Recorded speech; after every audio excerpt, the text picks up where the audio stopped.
आज Doubtnut app download करें। Doubtnut पर अपने सभी गणित, रसायन विज्ञान, भौतिक विज्ञान और जीव विज्ञान के डाउट्स का करो सफाया। बस प्रश्न की फोटो खींचो, एक ही प्रश्न को क्रॉप करो और तुरंत वीडियो सोल्यूशन पाओ। अभी डाउनलोड करें। हेलो दोस्तों, हमारा सवाल क्या दिया गया है कि कैपिटल एम द्रव्यमान का एक मनुष्य जिसके हाथ में स्मॉल एम द्रव्यमान का एक बैग है, एक ऊंची इमारत के छज्जे से फिसल जाता है और ऊर्ध्वाधर दिशा में गिरने लगता है। इमारत की ऊंचाई h है। जब वह जमीन से h दूरी ऊपर है तब वह देखता है कि नीचे की जमीन बहुत कठोर है, परंतु उससे 36 दूरी x पर एक तालाब है।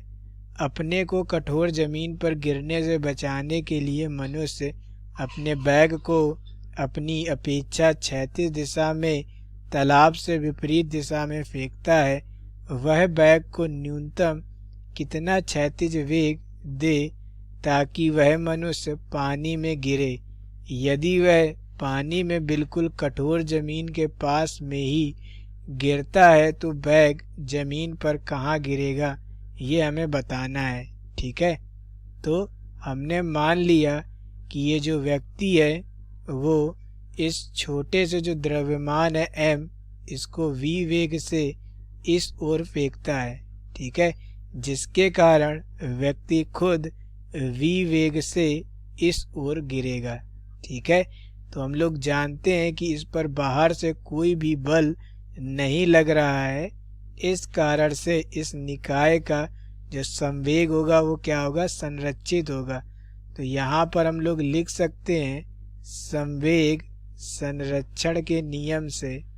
ठीक है, संवेग संरक्षण के नियम से क्या लिख सकते हैं, m इंटू वी बराबर, ये छोटा द्रव्यमान m है जो कि v वेग से इस ओर फेंका जा रहा है। ठीक है, बराबर ये किसके होगा, m इंटू वी के। तो यहाँ से यदि हम लोग बात करें तो स्मॉल v बराबर क्या आ जाएगा, m v बटे m। ठीक है, इसको हम लोग मान ले रहे हैं समीकरण नंबर 1। ठीक है, तो हमने मान लिया कि व्यक्ति को यहाँ से यहाँ तक पहुँचने में t1 समय लगेगा। कितना समय लगेगा, t1 समय हमने मान लिया। तो इस t1 का मान हम लोग निकाल लेते हैं। ठीक है, तो व्यक्ति को छज्जे से जमीन तक पहुंचने में लगा समय। ठीक है, तो क्या हो जाएगा, यहाँ से हो जाएगा हमारे पास h1 बराबर क्या हो जाएगा, ut। ठीक है, ut1 मान ले रहे हैं हम लोग यहाँ पर। ठीक है, प्लस 1/2 g/t², यहाँ पर t1 स्क्वायर हो जाएगा। ठीक है, तो हम लोग बात किसकी कर रहे हैं, पूरी हाइट की कर रहे हैं। ठीक है, तो h1 बराबर क्या हो गया, h, क्योंकि नीचे की तरफ विस्थापन हुआ तो -h हो गया। ठीक है, प्रारंभिक जो वेग है वो क्या है, 0 है। ठीक है, और जो हमारा g होगा वो क्या हो जाएगा, -g हो जाएगा, क्योंकि g हमेशा क्या लगता है, नीचे की ओर लगता है। तो यहाँ से क्या हो जाएगा, -h बराबर, ठीक है, तो ये क्या हो जाएगा, 0 हो जाएगा, -1/2 g/t²। ठीक है, तो उस छज्जे से गिरने के पश्चात जमीन तक आने में जो लगा समय t1 बराबर होगा वो क्या हो जाएगा, 2h/g, वो भी किसके अंदर, वर्गमूल के अंदर। ठीक है, तो इतना समय उसको लगेगा। ठीक है, छज्जे से गिरने के पश्चात जमीन तक आने में। तो अब हम लोग ये निकाल लेते हैं कि कितनी देर में वो h ऊंचाई पर पहुंचेगा, या कह सकते हैं कितनी देर में उसने ये ऊंचाई तय की होगी, कितनी, h-h। ठीक है, तो h-h दूरी तय करने में हमने मान लिया t2 समय लगा है।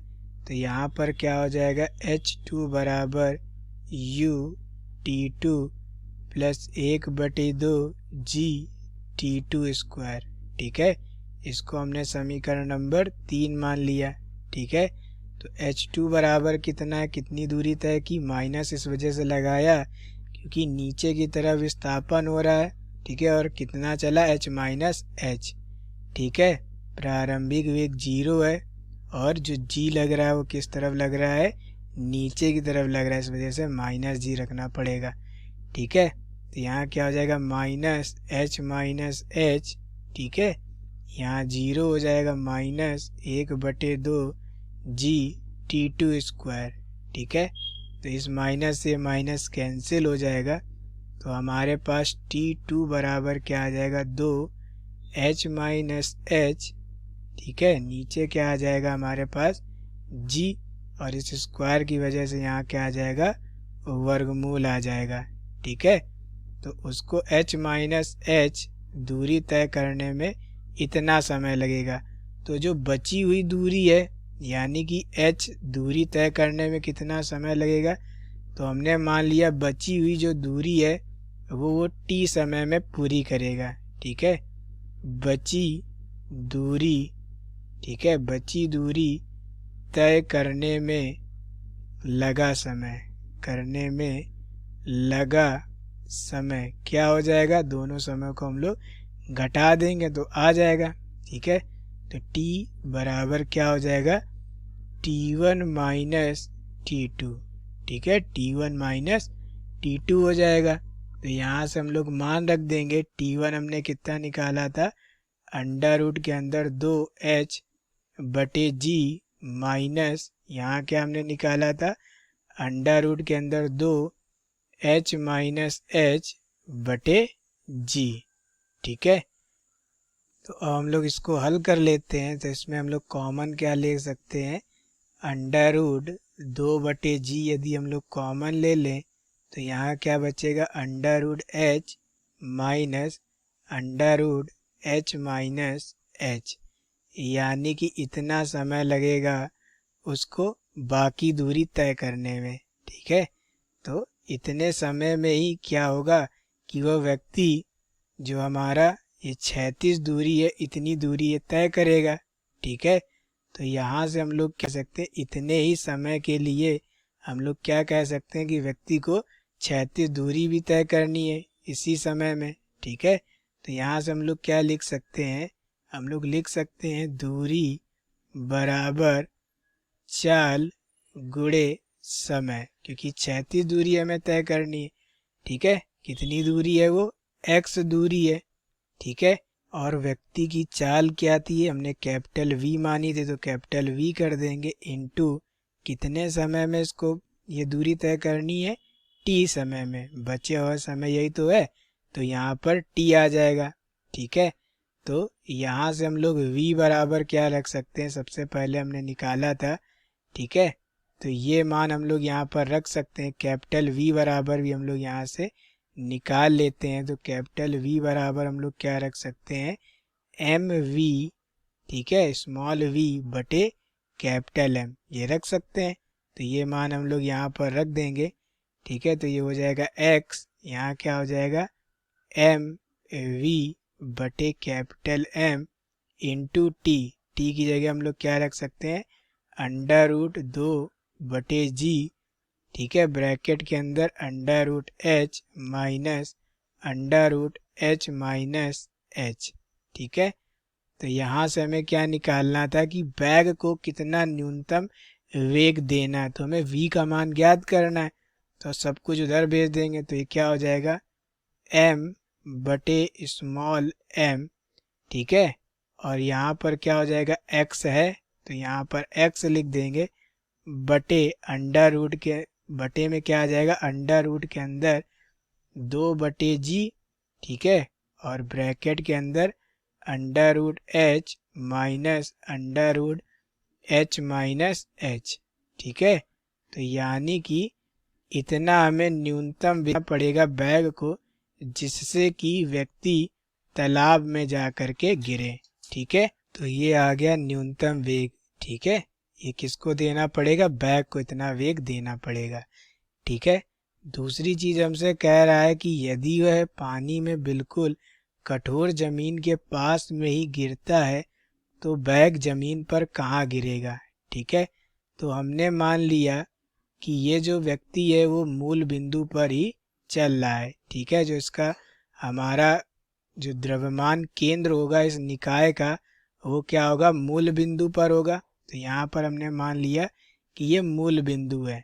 ठीक है, 0,0 होगा। ठीक है, तो हमने मान लिया कि व्यक्ति अब यहाँ पर गिरा आकर के, ठीक है, कह रहा है कठोर जमीन के बिल्कुल समीप गिर रहा है। ठीक है, कठोर जमीन के पास गिर रहा है, तो हमने मान लिया कि द्रव्यमान हमारा कहीं यहाँ पर गिरा होगा जा करके।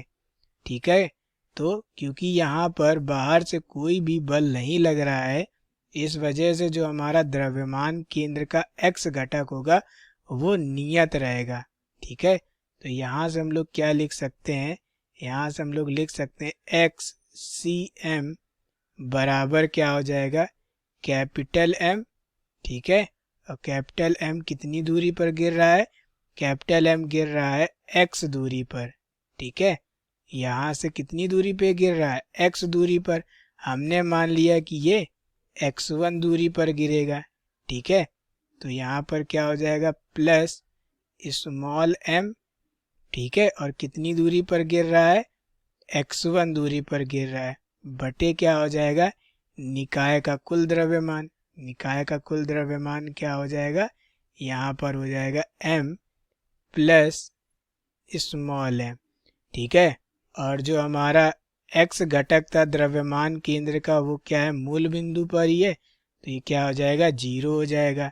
ठीक है, तो यहाँ से यदि हम बात करें तो ये 0 हो जाएगा और ये क्या आ जाएगा, mx प्लस mx1 बराबर 0। ठीक है, तो यहाँ से x1 बराबर क्या आ जाएगा, x1 बराबर आ जाएगा माइनस m बटे m इंटू x। ठीक है, तो ये वैल्यू आ गई हमारी x1 की। तो यहाँ पर माइनस क्या प्रदर्शित कर रहा है कि द्रव्यमान केंद्र से बाईं ओर, ठीक है, बाईं ओर पर क्या गिरेगा जा करके, हमारा जो छोटा सा द्रव्यमान है बैग जो है वो इतनी दूरी पर बाईं ओर गिरेगा जा करके। ठीक है, तो ये हो गया हमारे इस प्रश्न का उत्तर। और उसको न्यूनतम वेग कितना देना पड़ेगा जिससे कि आदमी तालाब में गिरे जा करके, तो उस प्रश्न का उत्तर ये हो गया। ठीक है, तो यही हमारे प्रश्न का उत्तर है, यही हमसे पूछा गया था। Thank you. कक्षा 6वीं से 12वीं से लेकर नीट, IIT, JEE वो एडवांस के लेवल तक 1 करोड़ से ज्यादा छात्रों का भरोसा। आज ही डाउनलोड करें डाउटनेट ऐप या व्हाट्सएप करें अपने सारे डाउट्स 8400 400 400 पर।